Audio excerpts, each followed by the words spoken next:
Then I would probably start. And that's right. Welcome, dear colleagues. On behalf of IPVS, I'm here announcing this HPV campaign partner and meet and share session. In fact, we have two sessions today, one session in the morning and session B in the evening. So we have absolutely outstanding presenters during our session. One which will be made by David Winterflood, NOMAN is an island, and another by Professor Qiao by Cancer Foundation of China. And there are a couple of session objectives. And I would just remind you, colleagues, that a goal of IPVS is very special. Our goal is to provide a special focus on HPV itself and help people to understand how virus affects them, because the virus affects everyone, men, women, children. And so why vaccination and screening and treatment become so important. So one of the objectives is to provide an opportunity for partners to exchange ideas to accelerate progress in raising awareness about HPV. Then we definitely welcome strengthening of the global network of HPV campaign partners. And we definitely inspire new partner organizations to join our campaign. So you are kindly requested to. It's a little bit of housekeeping. And we, first of all, should enter our name and name of our organizations, probably introduce ourselves. So sorry, I was not able to do this, but I would just do this at the moment. My name is Dr. Ilya Olkov, and I'm a medical doctor specialized in oncology and public health. I'm also head of the Social Programs Development Charity Foundation, and currently I also am a member of Safety, Quality, Informatics and Leadership program of Harvard Medical School. So kindly do the same while introducing yourself. So raise your hand if you are willing to speak, and our great support team will call on you. Please kindly use the chat function anytime. And keep your microphone muted during the presentations of your colleagues. I would just willing to briefly update you on our campaign news. So International HPV Awareness Day preparations are underway, and it's our great honor to use One Less Worry motto for another year. Why? Because first of all, we've got a very positive outcome and very positive impressions about One Less Worry theme. And we are all in the fight against HPV-induced cancers, and this is the fight where we can really win. So One Less Worry, in fact, means also good news. And it's bright, it's colorful, it's vivid, so it's nice looking. And therefore, we've got something old and something new coming. And as you might remember, WHO, while announcing the global strategy on cervical cancer elimination, there are three pillars of this strategy: vaccination, screening, and treatments. And so last year we've been, like IPVS, concentrating more on vaccination. That doesn't mean we are not concentrating this year, but we are willing to strengthen our position in terms of screening. So we've got a lot of new materials which are going to be created. We've got a new 30 seconds video, a new poster on vaccination. There's a new video coming and a new poster is coming regarding screening. So the idea is to make those assets easy, attractive for you, for social media like TikTok users, and for different influencers. And just a soft reminder that normally we are celebrating International HPV Awareness Day on March 4th. But next year it's during the weekend time, so we found out probably wiser to celebrate it on Monday, March 3rd, 2023.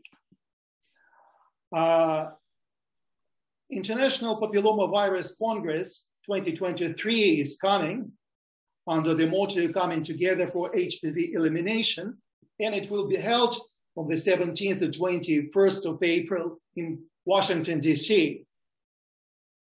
And the IPVS Campaign Committee and conference coordinators are planning a lot of awareness and advocacy activities. So last session, Professor Qiao mentioned that special session for the media at IPVC is needed. So there's plenty of activities to show up. And this is really great.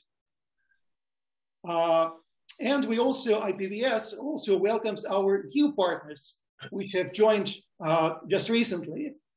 So those are the Kids of Tomorrow Foundation from Nigeria, Cornelia and Fivon Health Foundation from Namibia, European Network of Trainings in Obstetrics and Gynecology, which is European, and Young Emergent Scientists from Zambia. So welcome our newcomers. So now we've got our partner update session. And I would just like to invite our colleagues. And the first presenter would be David Winterflood from NOMAN is in Ireland. It's an absolutely outstanding organization. If I'm correct, there was a Joe Biden Cancer Award in a couple of years. But in my view, fantastic thing is that this foundation is combining a lot of sport activities with cancer prevention, with charity. So it would be really mysterious how racing to end of HPV cancers could help us all. And then the second presentation would be done by Professor Yaolin Qiao. And it's a Cancer Foundation of China and a very interesting pilot program regarding Inner Mongolia. So welcome, colleagues. And I think I'll give the word now to... Okay. Yeah, looks nice. We can. Okay. Very good. Great. Good morning, everyone. My name is David Winterflood. I'm the director of the NOMAN is an Island Race to End HPV campaign. NOMAN's mission is to eliminate 5% of all cancers through global coverage of gender-neutral HPV vaccination programs. Alternatively, you could say that our mission is to go out of business as quickly as possible by securing that preceding aim. Why NOMAN is an island? Well, NOMAN illustrates that we can achieve that finish line goal of eliminating HPV cancers, but only if we work together across not-for-profits, institutions, clinicians, academics, in order to collaborate and work forward together in order to achieve that goal. Why are we here? This is Paulette. Paulette was healthy. She exercised frequently. She ate well. She visited a doctor frequently. She took a keen interest in her well-being. Yet seemingly out of nowhere, she was diagnosed with stage 4 HPV-related anal cancer. And just 2 years later, she was gone. And on her deathbed, her three children decided that no one should have to go through that journey that they went on in losing someone to preventable cancer. And they undertook research as part of that journey they went on with their mother. And the more they learned about this virus, it's HPV. It affects all of us. It causes cancer in males and females. But the bit that sort of was giving hope is like, hang on, we actually have a safe and effective vaccine which can prevent these cancers. So what do we do as an organization? We build and lead coalitions to protect both males and females against HPV. So often males are excluded from this conversation surrounding the virus. So in 2011, Justine built a coalition of organizations in the United States which successfully advocated for the CDC to include males in HPV vaccination programs across the US. In the United Kingdom, we co-founded the HPV Action Campaign, which advocated for jabs for the boys, as it were. As you can see there, change doesn't happen overnight. It took us 5 years to achieve that gender-neutral HPV vaccination in the United Kingdom. The HPV Action Coalition in the end ended up around 53 members. In 2019, we partnered with the European Cancer Organization as part of the HPV Action Network in order to achieve a similar goal across the continent, using the European Union as a vehicle to effect change. And just on Monday, I was in Westminster to launch a new HPV coalition in the United Kingdom. Our aim here is for the UK to establish a new global benchmark in the elimination of HPV cancers. So I will be sharing further updates with people around that as that develops. As I say, that was only 2 days ago that we launched that initiative. So our races, NOMAN's races, they serve as a powerful tool for us in our mission to eliminate HPV cancers. Our first event in 2013 was a rowing race from Barcelona to Ibiza. Captured the imagination of the general public, the press. It raised over $1 million globally. And from 2 crews in 2013, we grew this to 12 crews in 2019 prior to the pandemic. In addition, we have established a relationship as the official charity partner of the Hope Route, part of the Ironman group. Hope Route provides the world's most prestigious multi-day cycling event for amateurs, tackling some of the most famous climbs in the world, from the Tour de France to the Giro d'Italia. And what's great about that is it also gives us an amazing platform to talk about HPV with people who are unaffiliated or unaware about the virus and the disease it causes. So you saw those socks at the start. Every participant who takes part in that race, several hundred people, receives a pair of those End HPV socks to wear. So we have this very visibly arresting image of a peloton uniting behind our mission to end HPV cancers. And that analogy, as I said, is very compelling. We can overcome that issue, but only when we work together to do so. And then we have various ad hoc events. So Ride London, London Marathon. People approach us and say, "Hey, I want to be a NOMAN. I'm thinking about rowing the Thames. Can I do that?" And it's like, absolutely. Like, the more people we have doing this, the more funds we raise, the more awareness we generate, and the quicker we go out of business. So why racing to end HPV? As I say, it's our ethos, our events, our work. It gets people excited about ending HPV cancers. You know, in terms of capturing the imagination, fundraising, it's a very saturated space. We wanted to do something that was different to capture the imagination. We provide bucket list experiences for people. Second of all, we're giving hope of a future free from cancer, which is incredibly contagious, that optimism. We have a solution which is safe and effective, which should be given to both boys and girls if we are to eliminate all HPV cancers. And once people learn about this, they're so excited to be part of the solution to that. We secure press on a global scale, as I said. That gets our message about eliminating HPV cancers in front of a global audience, and in particular, a key stakeholder in parents. Parents are so often the decision maker when it comes to their children's health, or at least they are heavily influencing the decisions that their children are making. So by providing this very compelling proposition in which we're getting our message across, it's a fantastic opportunity to get that message about how we can prevent HPV cancers in front of thousands and millions of people around the world. Ultimately, we raise funds to support our programs. As I say, going back to that point, how do you How do you do something which people want to be part of, they want to raise funds for? In addition, our participants, they're raising funds from their friends and family.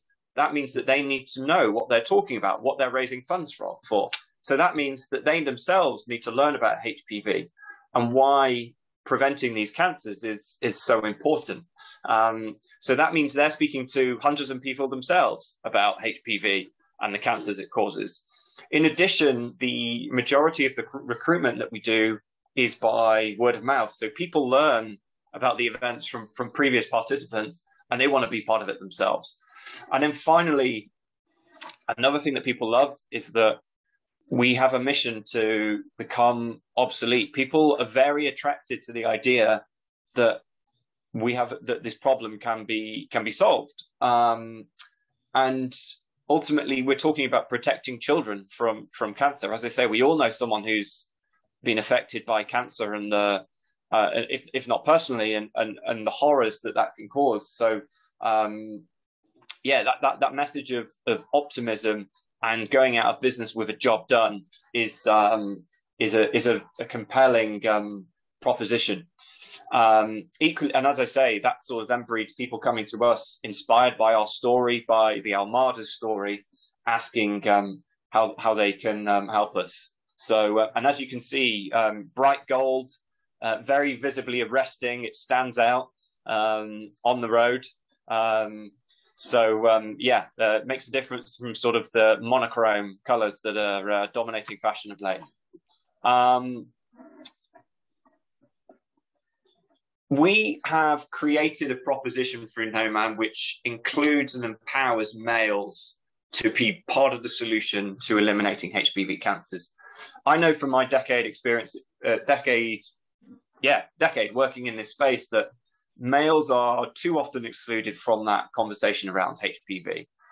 And that's bad. HPV, it causes oral cancers, penile cancers, and anal cancers in males, and those cancers are on the increase. In addition, only around 1 in 3 people are aware of the link between HPV and cancer in males. That's the bad news. Here's the good news. We have a safe and effective vaccine which can prevent HPV cancers in males as well as females. And in fact, it's the only way at present that we can prevent those cancers in males. So for us to accelerate the elimination of cervical cancer and all HPV cancers, we must ensure that males are empowered to be part of the solution. We limit our progress towards the elimination of cervical cancer and all HPV cancers when we're only targeting 50% of the population. As I say there, a gender-neutral virus demands a gender-neutral solution. And from our experience, once males are educated about HPV, they want to be part of the solution themselves by protecting themselves, their daughters, their sisters, their partners, their loved ones against this devastating virus. So that's NOMAN in a nutshell there. This gentleman here, that is Richard Butterfield. Richard was diagnosed with stage 4 oral cancer 2 years ago.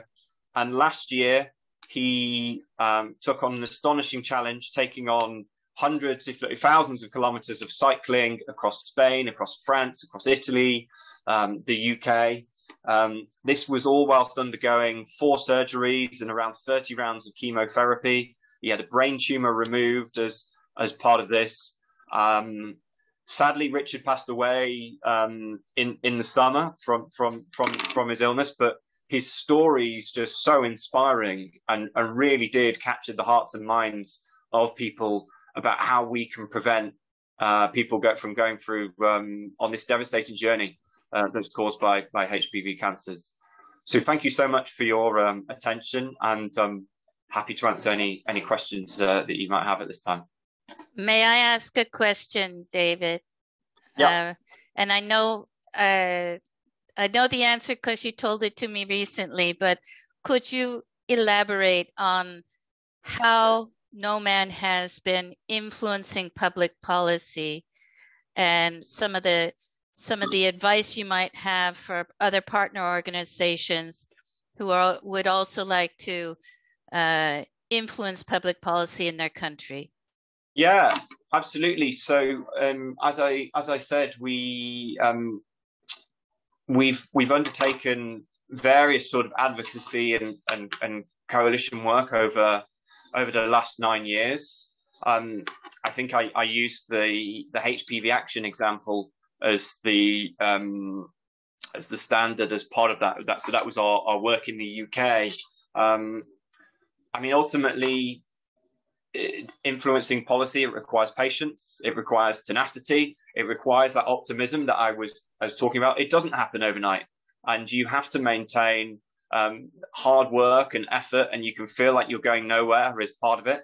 And you know, you don't achieve anything without that hard work. So that patience and perseverance are key. In terms of the UK campaign, some of those factors for success, we had a clear and specific goal, which was securing jabs for the boys.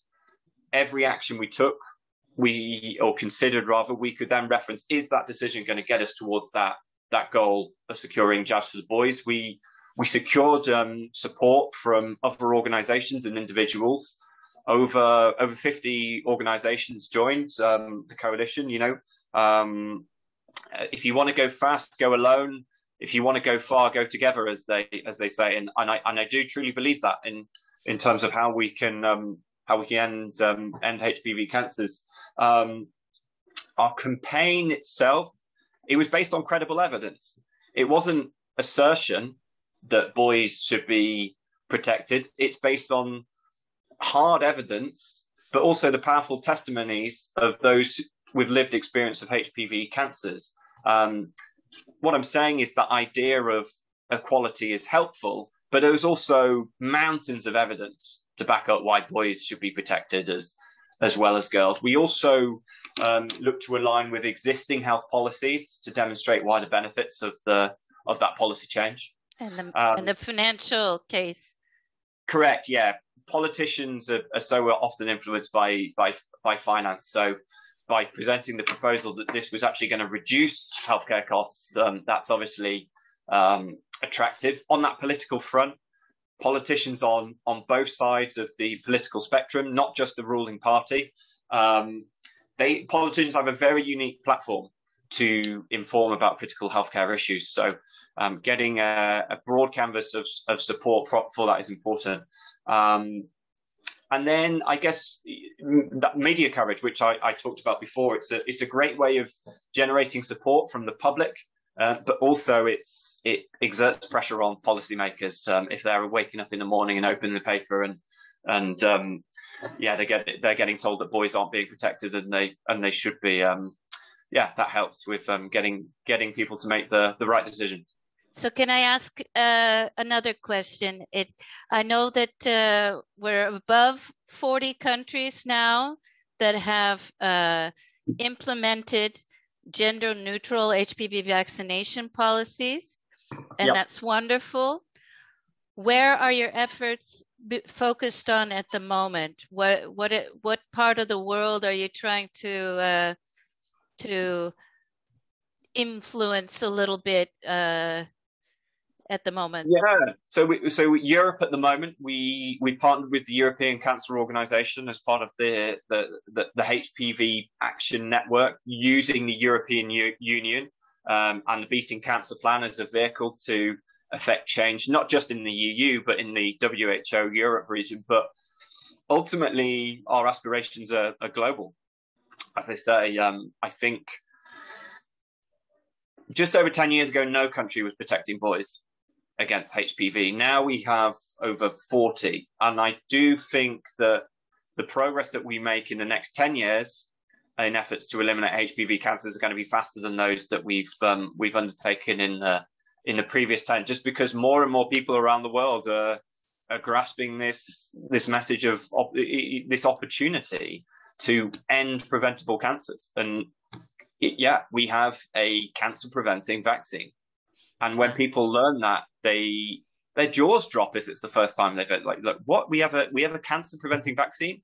And then you explain that we're only protecting 50% of the population, even though everyone's at risk of it. We're all going to get it at some point in our lives, basically. everyone can generate a cancer caused by it. Yeah, that's sort of the rationale for why we should be doing this can be argued. The argument for why we should be protecting boys against girls can be made on the back of an envelope. We know that resources coming in terms of vaccine supply as well. Countries should be taking steps now to prepare for that change in supply. That supply is coming. And ultimately, as I repeat, protecting both boys and girls means we can eliminate all HPV cancers. Yeah, I've also noticed, David, that you had this nice idea that gender-neutral virus demands gender-neutral solutions, which Ilya, I wish. Great. Well, I think I believe that's a Margaret Stanley line from our launch about 10 years ago. But it's a very compelling line that Margaret said at the time, and it bears repeating. I mean, in my speech on Monday in Parliament, I said, it's human papillomavirus, not female papillomavirus. Essentially your risk of getting this virus is by being on this world today. Like that is your risk of it. It's got nothing to do with your gender or your sexuality. Your risk is that you're a human being. Yeah. Also, maybe a little bit, if you could possibly elaborate this idea, which was raised by Chris, because you are based in the UK, but you are going global, right? And this has been admitted by Joe Biden Cancer Reward, by what you are doing with politicians. So how would you recommend to the other IPVS partners to react? Would you recommend to go global altogether in terms of elimination of cervical cancer? Or would you recommend more to stay locally or to combine those things? So how do you feel about that? I think it's a great question, Ilya. I think ultimately it's got to come down to the mission and objectives of that charity. We were set up with a global ambition to end HPV cancers. I think it's got to be, the mission has to fit the organization and what it's capable of. But what I will say is that collaboration effort is so important as part of this. So if your focus is on a national level, who are those organizations that you can work with on this issue to achieve change? Now, HPV is quite a niche subject matter in many respects, but are there cancer organizations that you can collaborate with? Are there hospices? Are there who see these HPV cancer patients? Are there clinicians? Are there academics? Are there LGBTQ groups that might be interested in this? There's a whole myriad of organizations and individuals who have an interest in this cause. So I do think whether your mission is local or regional or national or international, that collaboration is key. Thank you so much, David. It's now time for Professor Qiao, but I also see he's raising his hand. So probably he would like to comment and maybe to continue with his own presentations, because afterwards we also have question and answers and a little bit of discussion. So Yeo-Lin, Professor Qiao, please go ahead. Okay, so before my presentation, so I just want to raise a question. Maybe David can think about later on. We can do it and the question and answer sessions. And for the country like the UK, we already have the vaccine, HPV vaccine in the market over 10 years. But in many other countries, such as China, so we are just get the, and the vaccine in the market. We have a big shortage of the HPV vaccine. So we have to make some priority, so we have the priority. First priority is the young girl, 15 years younger. And the second is the women, in the age of 15 over. Then third priority is the young boy. And at the end, so if you have enormous the vaccine supply, so you can do everybody. So this is our the plan. Okay, but anyway. If I may comment on that, Yulin. Okay. I totally hear you, but I do think that the issue that leads to is that HPV then becomes gendered as an issue, and people see it, and it is reinforced as a female-only issue when it's not. It affects everyone. And, you know, I'm not the policymaker at the end of the day. I'm just, I'm a campaigner. But what I will say is that it reinforces that the female-only issue. We've seen the issue with that in the United States, that it's become sexualized as an issue. Males' lifetime risk remains high throughout their whole life. And in addition, with a limited supply, if you were to protect both sexes, you would actually eliminate more with a limited supply. You would actually eliminate more HPV from the herd. But as I say, I'm not a policymaker, and I appreciate that there's different challenges that are faced. So where I'm hopeful is that for those countries that don't have the supply, it's a case of making the case now for when there is the supply, so that countries are ready to go. It's the more time that we delay on this issue, hundreds, thousands of people are going to die from cancers that are preventable. Okay, thank you. Mm-hmm. Okay, now it's my time. Yes, exactly. So, Yolin, please proceed. Okay, so okay. So can you see my screen? Yes. Yes, thank you. It's fine. Okay, good. And ladies and gentlemen, it is my great honor to participate in this HPV campaign partner meet and share with our Chinese experience in the virtual. First of all, I would like to thank Ms. Chris Singer, International HPV Awareness Campaign Officers, the International Papillomavirus Society, to invite me for this event. My presentation is the 20 years journey to ending cervical cancer in China. And my presentation includes several introduction. The second is why pick up the topic of cervical cancer in China, as well as introduction of game change vaccines. So this slide shows you my, the journey of the medical education. I received the medical diploma from Sichuan Medical College in Chengdu, and a master's degree in the medicine, and from Dalian Medical College in China, and a PhD and from Johns Hopkins University School of Hygiene and Public Health, and a postdoctoral training is in Cancer Prevention Studies Branch, National Cancer Institute, National Institute of Health in the United States. And 40 years ago, my first job was in the Kunming Institute of the Medical Biology, Chinese Academy of Medical Sciences, where Sabin OPV introduced from Soviet Union by Dr. Fang Zhougu in 1959. It really was quite of a coincidence.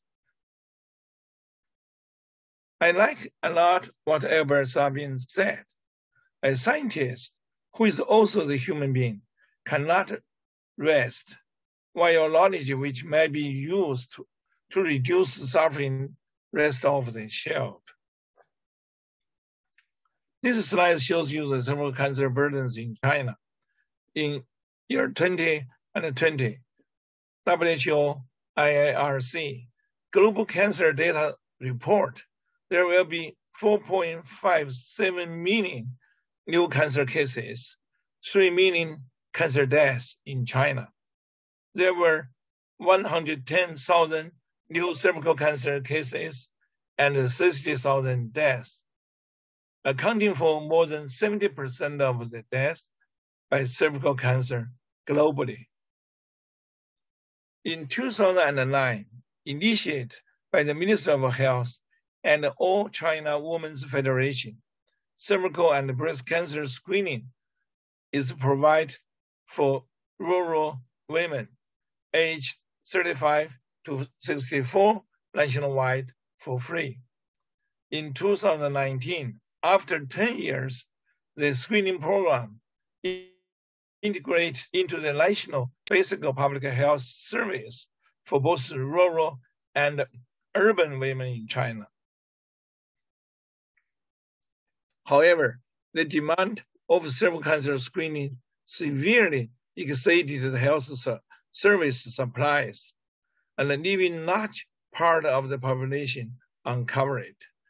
The average, the screening and the rate about 30% of the nationwide, comparison with over 60 or 70% in the industrial country.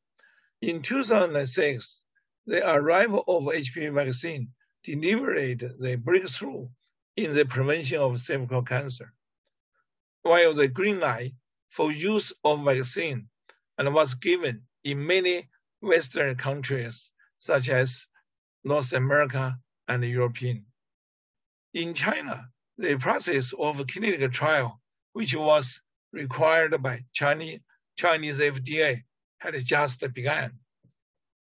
It was a huge milestone, but one that had to be tempered by patience.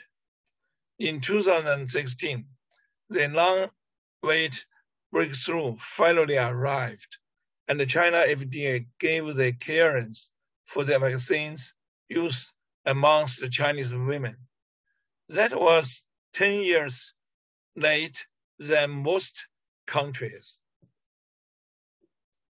The approval of the HPV vaccine was a watershed moment for our teams. However, the journey had only just begun. Two additional factors now bottlenecked the promotion of HPV vaccine in China. Limited vaccine supplies and the lack of awareness on the importance of HPV vaccine immunization. The first, the state-funded national immunization program did not cover HPV vaccines, which meant vaccine supply often favored urban, wealthy, and working-age women, and the expenses of teenagers, girls, and those live in the low-resource settings. And second, meanwhile, the lack of the public awareness and acceptance of vaccine in general, and HPV vaccine in particular, complicate the rollout. As a result, the HPV vaccination rate and for adolescent girls remains under 1% in China. We strongly felt that there was still work to be done in the continuing journey to prevent cervical cancer. In 2019, the quest brought me into the orbit of Dr. Duan Qianzi, a gynecologist from Zhonggar Banner, a county under the administration of Ordos City in the rural Inner Mongolia. She is well-known and highly regarded figures in the county. Her passion for working in the women's health in the underserved areas stemmed from her modest education in the countryside. It held the side distinctions of cervical cancer incidence rate 3 times higher than national average. Fortunately, the cervical cancer HPV screening program has been conducted very well for age 35 to 64 years old, the women, since 2016 in the Ordos City. For our team, the opportunity to make a difference could not have been greater. And together with Dr. Duan, we began brainstorming around the HPV vaccine pilot for the teenager girls in the county. Having dealt with the patient face end of life due to the cervical cancer on the regular basis, Dr. Duan needed no convincing and led me to the Mrs. Zhang Yinyin, a vice magistrate in the Jungar banner. We partnered with other stakeholders to successfully negotiate a highly discounted price and for the vaccines. Later, we three worked together with other officials and women leaders to design a pilot to be rolled out to the country's almost 10,000 eligible adolescent girls. By year 2020, the teams was ready to launch the pilot. And however, COVID-19 brought everything to a halt. Resources and for the health and the county and the city level were all redeployed towards the addressing the challenges of the pandemic. For 6 months, non-COVID-19 related care was no longer a priority, and the schools, which were meant to be the kickoff point for the health education portion of the pilot, were now closed. The team was disappointed, but like everyone else, we were focused on the navigating life under the pandemic.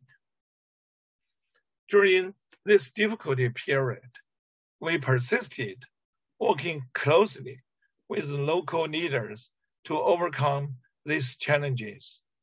We first strengthened our cooperation with local women leaders, including Dr. Duan and Mrs. Zhang.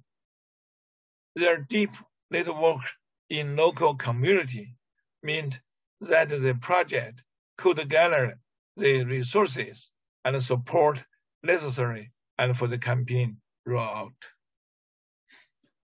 In May 2020, we submitted the proposal of national immunization program and for the HPV vaccine prevention and for adolescent girls during the Chinese People's Political Consultative Conference and the National People's Congress. This proposal attracted explosive coverage by national media outlets, gained more than 680 million social media views, and raised the public awareness on HPV vaccine. In preparation of the formal vaccine rollout, we developed educational and promotional materials, and including immunization handbooks, frequent asked questions, and HPV infection and vaccinations, target towards adolescent girls, healthcare workers, and parents, and school teachers. And meanwhile, and technical guides and for community health workers, officials, and teachers become the important tools to mobilize demand among the school-age girls and their parents, and to advocate for the funds from the banner People's Congress. The support of local women's leaders and the folks gathered by the national media and brought the pilot program back on the track. Multi-sectorial collaboration of the health-related units, including Health Commission, the local CDC, Educational and Sports Bureau, and Publicity Department, etc. Rules around the engagement had eased by the mid-year of 2020 in China, and on August 1st, 2020, the free HPV vaccine program finally kicked off in the community clinics. Influential national media widely reported the event as a key step in the EPI introduction of the HPV vaccine in China, and the media reports strengthening the confidence of the government city-wide vaccine introduction in all those cities. By August 2022, that means this year, and over 95% of eligible young girls ages 13 to 18 in Zheng'an banner had been vaccinated. HPV vaccination rate rose, and from this 1% in July 2020 and to the over 95% by this year. So this photos and shows you what is media coverage by the People's Health and also China Daily. The comprehensive prevention and control measures for cervical cancer in adults will achieve the WHO year 2030 targets of 90, 70, and 90, probably 7 years ahead of schedule by the end of 2023. So this slide shows you from the early beginning and 2016, we launched the screening programs, and 5 years later, and we reached the 70% of screening goals, then we can, add the vaccination program in. So we expect the, an early reach the WHO goal. It was a significant step for our teams who had been advocating for inclusion of HPV vaccine in the NIP. Without the success, by early 2021, the program's runaway success in Ordos city drew the keen interest from the other cities or prefectures in the country. And the team was invited to share the story behind their implementation in the Ordos.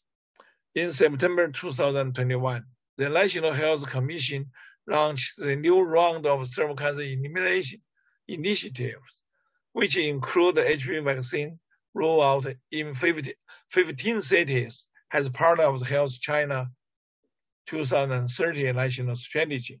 To date, the cities of Xinjiang, Xiamen, Jinan, Chengdu, Wuxi, Shenzhen, the entire provinces of the Guangdong, Hainan, and the Fujian, with total 44 cities, have already committed to provide free HPV vaccines to 13 to 14 years old middle school age of the girl. So this map shows you the cities.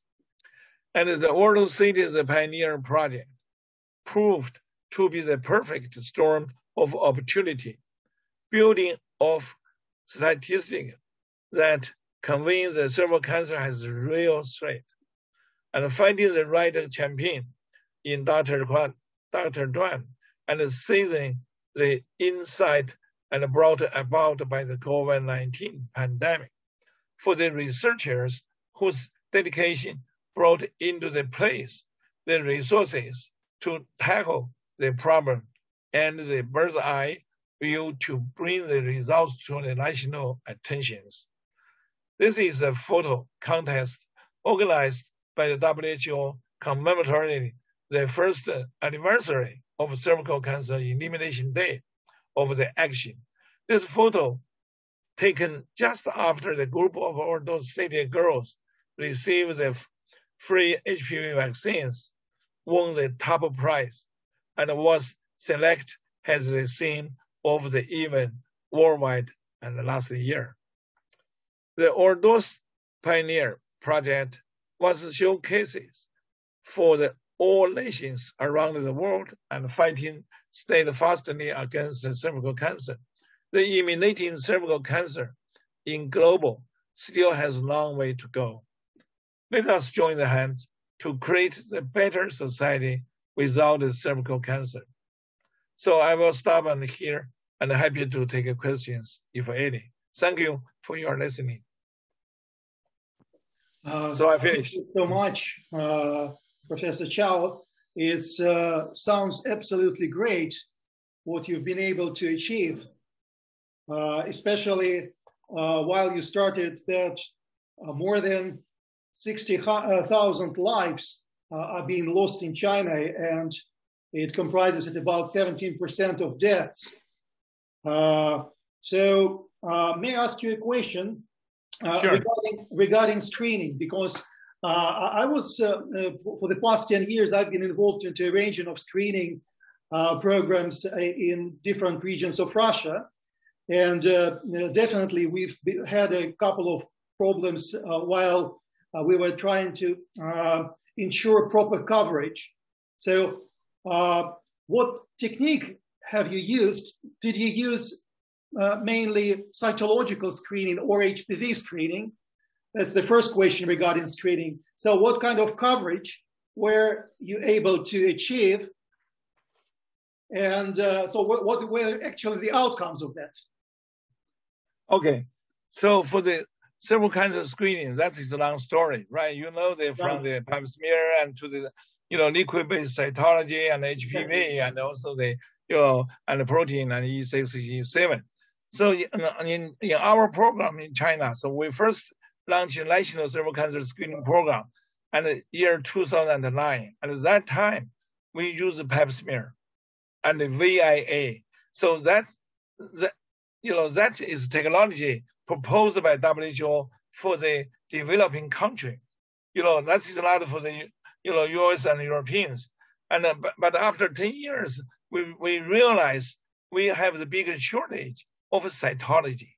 We don't have cytologists, nationwide. We have over 300, million women and screening age. We need to provide this service, so we cannot handle.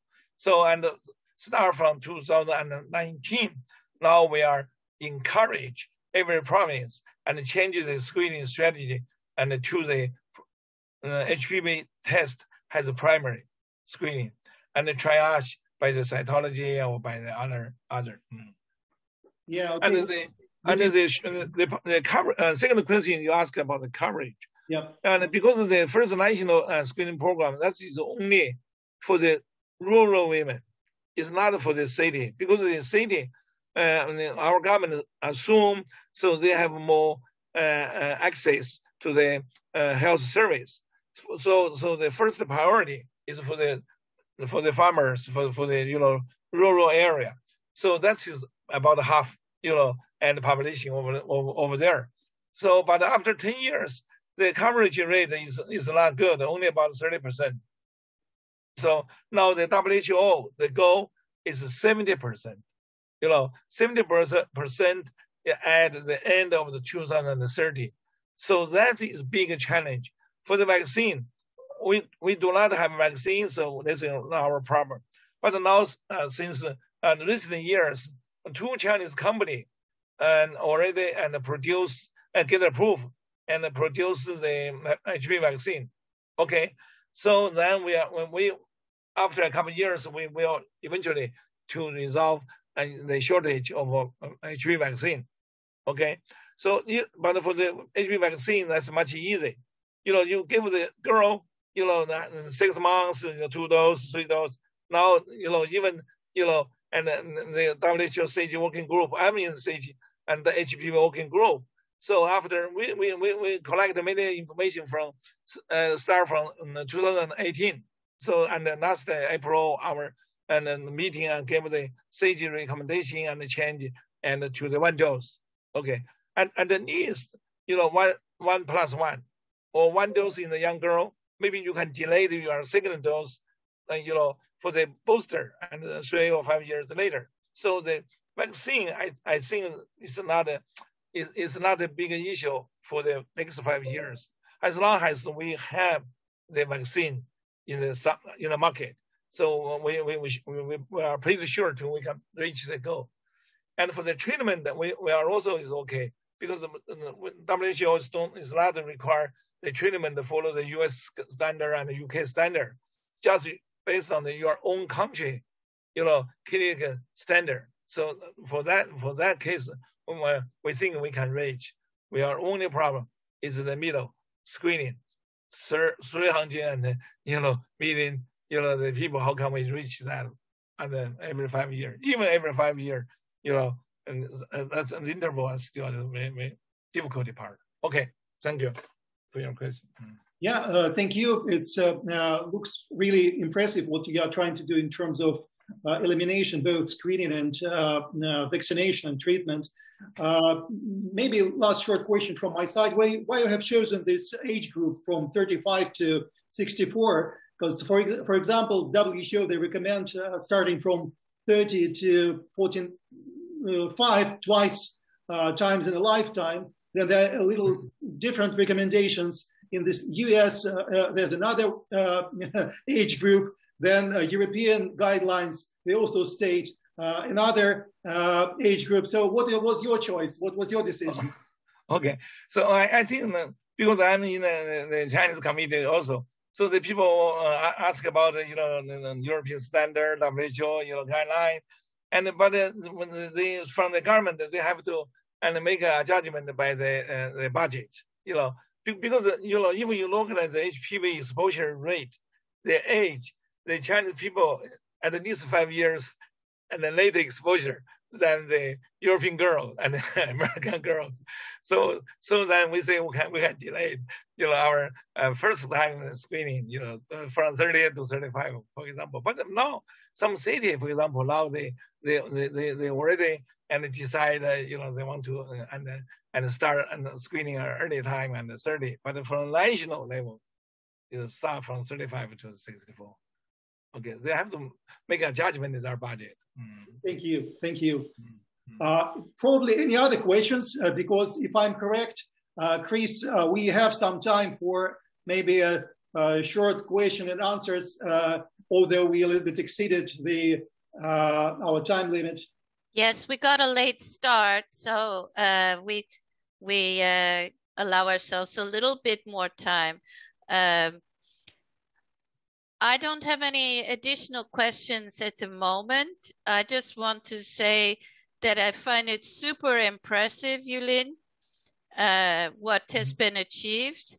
And it's such you have such a big population in China that it's incredible to already see the pieces of the map that are getting colored in with progress, and I just want to wish you a lot of success further.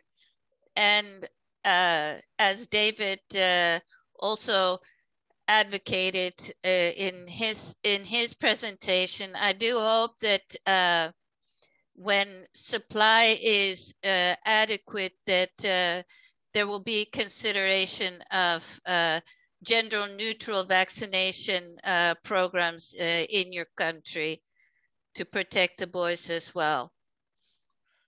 Okay, because actually even our the FDA approval is not for the boy, but the clinical study now is ongoing. Now we are doing the clinical study for the young boy and for the adult and the man, and we are doing the study for the head and the neck and cancer research. So now the study is ongoing, okay, and the vaccine trial also is ongoing, because you cannot change the implementation and just based on your get some information from outside. Our government, they have to required our provide what they call the domestic data. So now we are doing the bivalent vaccine trials and for the male population. That's good probably news. A few years. Yeah, you're right. Thank you very much for your answer. Okay. Good. So, dear colleagues, are there any comments or questions either to? And I think Yulin probably should stop sharing his screen. Oh, okay. Sorry. No, it's fine. It's great. It's great to see. This will be easier. Yes.